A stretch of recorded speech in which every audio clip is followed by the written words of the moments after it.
तो गाइस ये मिरुको-चान एनिमे के ऊपर मेरा आखिरी वीडियो होगा और इसमें मैं एपिसोड 10, 11 और 12 को एक्सप्लेन करूंगा। अगर आप लोगों ने इस वीडियो के पिछले पार्ट्स को नहीं देखा है तो आप पहले जाके उन वीडियोस को देख लीजिए। मैं उन वीडियोस का लिंक ऊपर आई बटन और पिन कमेंट दोनों में रख दूंगा। तो और बिना देर किए लेट्स स्टार्ट। तो एपिसोड 10 की शुरुआत में हम जेन को देखते हैं, जहां वो अपने बिल्डिंग के लैंडलेडी के साथ बात कर रहा था। लैंडलेडी जेन के लिए खाना लेकर आई थी, जो कि जेन ले लेता है। तभी लैंडलेडी देखती है कि बिल्डिंग के आसपास बहुत सारे कौवे थे, जो कि बिल्डिंग को गंदा कर रहे थे।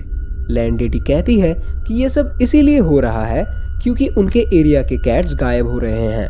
वो और भी कहती है कि उन्होंने ये भी सुना है कि किसी ने पार्क के सामने एक बिल्ली को मार डाला था। और उनके ये सब कहते वक्त हम जेन को थोड़ा अनकंफर्टेबल होते हुए देखते हैं, पर वो खुद को संभाल लेता है और लैंडलेडी को खाने के लिए शुक्रिया कहकर दरवाजा बंद करने वाला होता है। पर तभी वो लैंडलेडी देखती है कि उसके हाथों में खून लगा हुआ है। जेन कहता है कि उसके हाथों में चोट लगा है, पर उसका ये कहने का तरीका काफी अजीब था। घर के अंदर आके जेन खाने को फेंक देता है और अपने हाथों को साफ करके स्कूल के लिए निकल जाता है। और हम बैकग्राउंड के दीवार में एनिमल अब्यूज और मिसिंग कैट्स के पोस्टर्स को देखते हैं। स्कूल में हम हाना और मीको को देखते हैं, जहाँ पर स्पोर्ट्स पीरियड चल रहा था। हाना को बहुत भूख लगी थी, इसीलिए वो अच्छे से दौड़ नहीं पा रही थी। तभी अचानक मीको वहाँ एक घोस्ट को देखती है, जो कि दूसरे लड़कियों के साथ दौड़ रहा था। और उसे देख के मीको हाना को लेकर वहाँ से चली जाती है। अगले क्लास में मीको और भी ज्यादा डिस्टर्ब हो जाती है जब वो जेन के साथ फिर से उस डरावने स्पिरिट को देखती है। वो भयानक स्पिरिट क्लास की हर लड़की को जेन की तरफ देखने से मना कर रही थी। मीको को वहां बहुत दिक्कत हो रही थी क्योंकि वहां पे नेगेटिव एनर्जी बहुत ज्यादा था। एक तरफ वो बड़ा सा घोस्ट और दूसरी तरफ उन बिल्लियों की आत्माएं। इन सब के बीच में मीको एकदम पागल हो रही थी।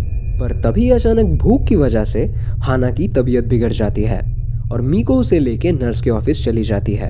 उन दोनों को वहां जाता देख यूलिया भी नर्स के ऑफिस आ जाती है। हाना उन दोनों से कहती है कि उसे हमेशा ही भूख लगती रहती है, पर आज उसकी हालत इतनी क्यों खराब हो गई ये उसे समझ नहीं आ रहा था। यूलिया हाना को कुछ कैंडीज देती है और एक बहुत बड़ी चीज रिवील करती है। यूलिया कहती है कि ये सब उस नए टीचर जेन की वजह से हुआ है। जेन के आसपास बहुत नेगेटिव एनर्जी घूमते हैं और यही नेगेटिव एनर्जी हाना के लाइफ ऑरा को ड्रेन कर रहे थे। यूलिया हाना के पॉजिटिव लाइफ ऑरा को देख सकती थी और यूलिया की ये थियरी सुन के मीको एकदम शॉक हो जाती है।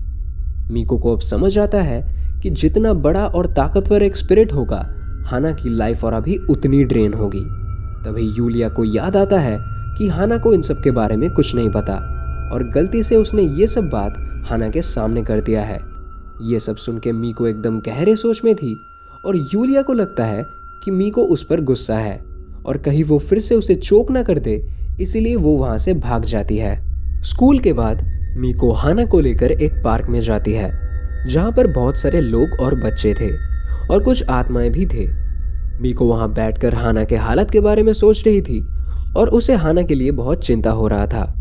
वहां पे खेल रही एक बच्ची घर लौटते वक्त हाना को देखकर बाय कहती है और हाना भी हंसते हुए उस बच्ची को बाय बोलती है। हाना की ये पॉजिटिविटी देखकर मीको थोड़ी शांत होती है और सामने देखने पर वो देखती है कि एक छोटा बच्चा उसे देखकर बाय कह रहा है।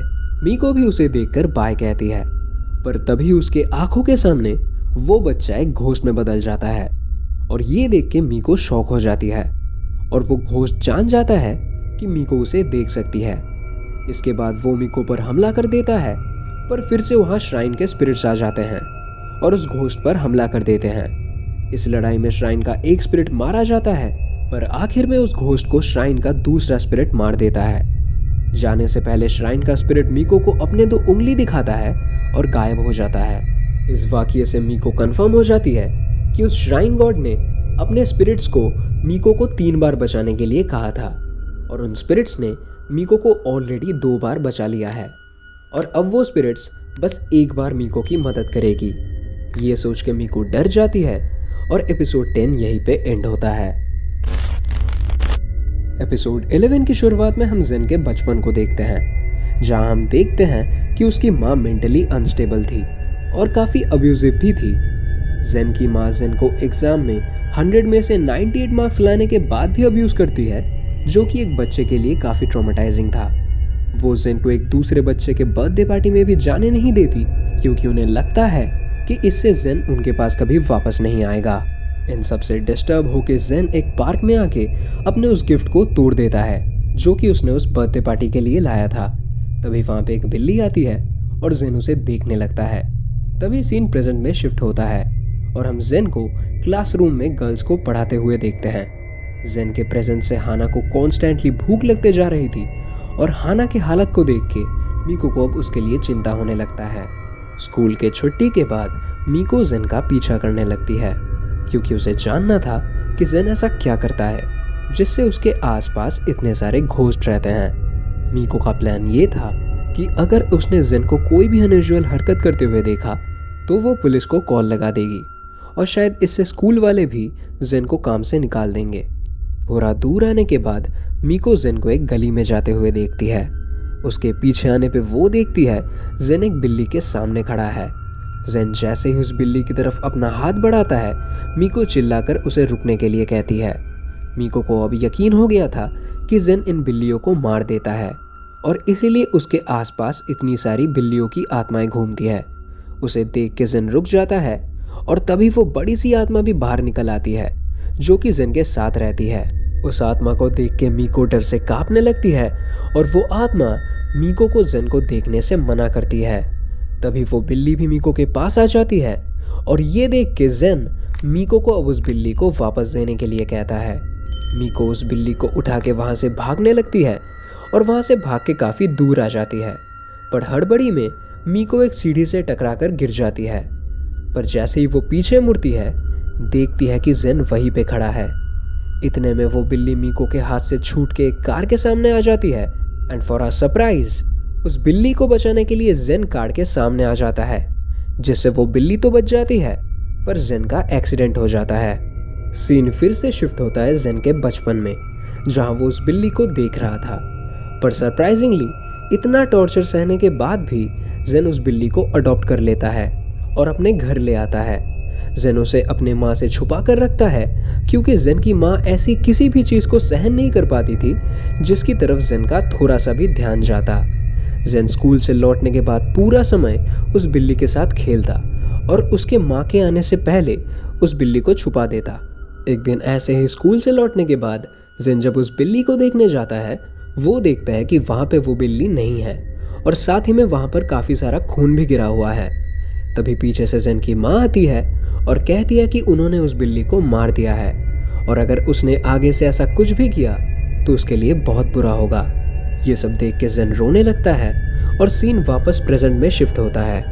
प्रेजेंट में हम जेन को हॉस्पिटल में देखते हैं और मीको भी उसके साथ थी। जेन उस बिल्ली के बारे में मीको से पूछता है और मीको जवाब देती है कि वो बिल्ली उसके घर में सेफ है। तभी फिर से वो डरावनी स्पिरिट बाहर आती है और मीको को जेन को देखने से मना करती है। मीको किसी तरह उस स्पिरिट को इग्नोर करके जेन को पूछती है कि वो इस बिल्ली के पास क्या कर रहा था। जेन जवाब देता है कि कोई इंसान उस इलाके में बिल्लियों को मार रहा है और वो उसी की तलाश में वहां घूम रहा था। तभी उसे वो बिल्ली मिला था और मीको उसे लेकर भाग गई थी। इससे पहले भी मीको ने जेन को एक स्ट्रे कैट देने से मना की थी, इसीलिए जेन को लगा था कि वही ये सब कर रही है। तभी वहां पर जेन का एक दोस्त सातोरू जेन को देखने आता है, जो कि एक वेटरनरी डॉक्टर था। सातोरू मीको को जेन के पास्ट के बारे में बताता है कि उसका बचपन कितना ट्रॉमेटाइजिंग था। वो और भी बताता है कि जेन की माँ दूसरों को हमेशा जेन से दूर रहने के लिए कहती थी और जेन की तरफ देखने से भी मना करती थी। और अब मीको को समझ आता है कि जेन के साथ जो डरावनी स्पिरिट रहती है वो स्पिरिट असल में जेन की माँ है। सातोरू से इतना सब सुनने के बाद मीको अब डिसाइड कर चुकी थी कि उसे अब जेन की मदद करनी है। मीको अब जेन के रूम में जाती है और उसे कन्विंस करने लगती है उस बिल्ली को पालने के लिए। जेन भी धीरे धीरे कन्विंस्ड हो रहा था, पर जेन की माँ, जो कि मरने के बाद भी जेन को अपने कंट्रोल में रखना चाहती थी, उन्हें ये बात पसंद नहीं आती और वो मीको को वहां से जाने के लिए कहती है। पर मीको अब एकदम अनएक्सपेक्टेडली जेन की माँ के स्पिरिट की आंखों में आंखें डाल के उन्हें जेन का पीछा छोड़ देने के लिए कहती है। ये देख के जेन की माँ मीको के ऊपर हमला कर देती है और मीको भाग के रूम के बाहर चली आती है। जेन की माँ की स्पिरिट मीको के ऊपर एक जानलेवा हमला करने ही वाली थी, पर फिर से वहां पर श्राइन के स्पिरिट्स आ जाते हैं और उन पर एक जबरदस्त हमला कर देते हैं। एपिसोड 11 यही पे एंड होता है। एपिसोड 12 की शुरुआत वहीं से होता है जहां पर एपिसोड 11 खत्म हुआ था। श्राइन के स्पिरिट्स जेन के माँ के स्पिरिट को मार देते हैं और इसी के साथ श्राइन के स्पिरिट्स ने मीको को 3 बार बचा लिया था। श्राइन स्पिरिट्स अब मीको को कुछ कहने लगते हैं, पर उनकी भाषा मीको समझ नहीं पाती। इसके बाद वो स्पिरिट्स वहां से चले जाते हैं और तभी वहां पर हाना और यूली आती है जेन और मीको से मिलने। जेन के साथ अब तक जितने भी कैट्स के स्पिरिट थे, हाना के ऑरा से अब वो सारे स्पिरिट रिलीज हो जाते हैं। यूलिया और मीको दोनों ही इस चीज को नोटिस करती है, पर वो हाना को इसके बारे में कुछ नहीं बताती क्योंकि हाना इससे डर जाएगी। एक हफ्ते बाद जेन जब हॉस्पिटल से रिलीज होता है, वो मीको के घर से उस बिल्ली को अपने साथ लेके जाता है।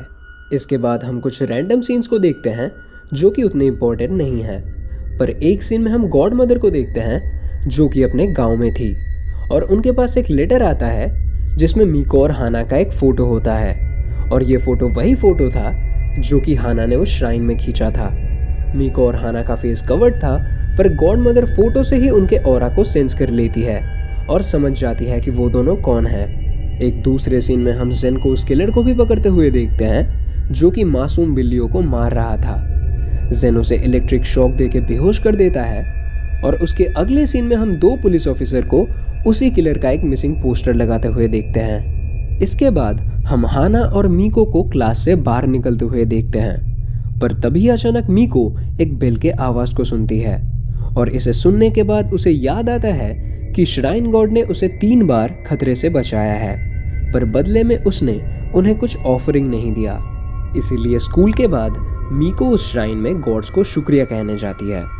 उसके वहां पे आते ही श्राइन गॉड्स वहां आ जाते हैं और मीको उस श्राइन में कुछ स्वीट्स को एज ऑफरिंग चढ़ाती है, पर श्राइन के स्पिरिट्स उसे सिर्फ कुछ स्वीट्स चढ़ाते देख गुस्सा हो जाते हैं। श्राइन के स्पिरिट्स अपने ताकत से उन स्वीट्स को खराब करके उनमें कीड़े लगा देते हैं और एक अननोन भाषा में मीको को गुस्से से कुछ कहने लगते हैं। मीको ये सब देख के बहुत ज्यादा डर जाती है और अपने सारे पैसे ऑफरिंग बॉक्स में डाल के प्रे करने लगती है। मीको के पास अब ऑफर करने के लिए और कुछ नहीं था और ये देख के श्राइन गॉड अब बहुत ज्यादा गुस्सा हो जाते हैं और एक भयानक रूप में आने लगते हैं। उनके ताकत से वहां पर बहुत सारे लोअर स्पिरिट्स भी आ जाते हैं और मीको को घेर लेते हैं। श्राइन गॉड अब खुद मीको पर कुछ कर्ज करने के लिए उसके बहुत पास आ जाते हैं और उनका ये भयानक रूप देखकर मीको डर से बेहोश हो जाती है।